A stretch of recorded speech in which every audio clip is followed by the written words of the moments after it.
Shalom pendengar yang dikasihi dan mengasihi Tuhan Yesus Kristus.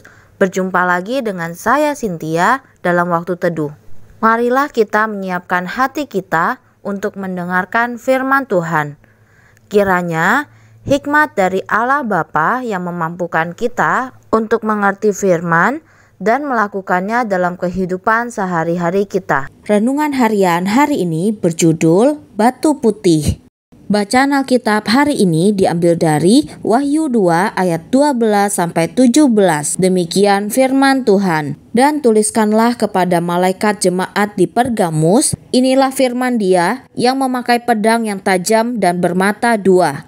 Aku tahu di mana engkau diam, yaitu di sana, di tempat tahta iblis. Dan engkau berpegang kepada namaku, dan engkau tidak menyangkal imanmu kepadaku, juga tidak pada zaman Antipas, saksiku yang setia kepadaku, yang dibunuh di hadapan kamu di mana iblis diam. Tetapi aku mempunyai beberapa keberatan terhadap engkau. Di antaramu ada beberapa orang yang menganut ajaran Bileam, yang memberi nasihat kepada Balak untuk menyesatkan orang Israel supaya mereka makan persembahan berhala dan berbuat zina. Demikian juga ada padamu orang-orang yang berpegang kepada ajaran pengikut Nikolaus.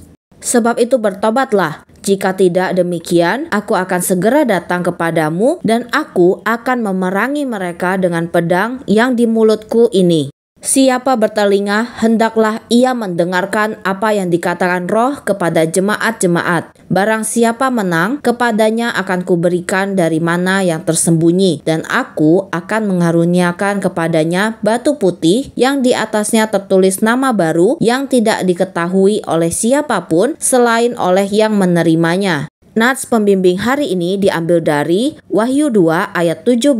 Demikian firman Tuhan. Siapa bertelinga, hendaklah ia mendengarkan apa yang dikatakan Roh kepada jemaat-jemaat. Barang siapa menang, kepadanya akan kuberikan dari mana yang tersembunyi, dan aku akan mengaruniakan kepadanya batu putih yang di atasnya tertulis nama baru yang tidak diketahui oleh siapapun selain oleh yang menerimanya. Pesan dari Tuhan kita kepada jemaat di Pergamus menyebutkan hal yang diselimuti teka-teki, yaitu mengenai nama baru yang tertulis pada batu putih. Wahyu 2 ayat 17. Kira-kira apakah artinya?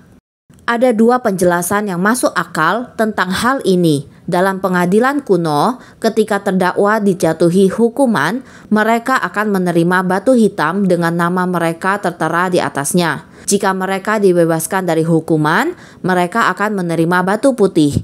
Demikian pula, mereka yang telah percaya kepada Yesus untuk diselamatkan akan dibebaskan dari penghakiman Allah. Alangkah leganya jika kita mengetahui bahwa dosa kita diampuni. Penjelasan lainnya berasal dari pertandingan Olimpiade kuno. Ketika para atlet memenangkan pertandingan, mereka akan dihadiahi batu putih yang merupakan tanda kehormatan. Kedua ilustrasi ini menunjukkan kepada kita keseimbangan kehidupan Kristiani yang mengagumkan. Kita diselamatkan oleh kasih karunia semata-mata melalui iman. Efesus 2 ayat 8-9. Namun, orang Kristiani yang taat sering bergumul ketika mereka berusaha melayani Dia yang telah menyelamatkan mereka. Satu penjelasan mengenai batu putih ini menggambarkan pembebasan cuma-cuma. Penjelasan lainnya menunjukkan bahwa kita akan diberi upah atas perbuatan baik kita. 1 Korintus 3 ayat 13-14. Mempercayai Kristus sebagai juru selamat akan memberi identitas baru kepada kita. Hal itu seperti menerima nama baru yang tertulis di atas batu putih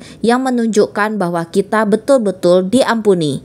Yesus menghapuskan dosa dan memberi upah atas pelayanan kita. Demikianlah renungan harian hari ini.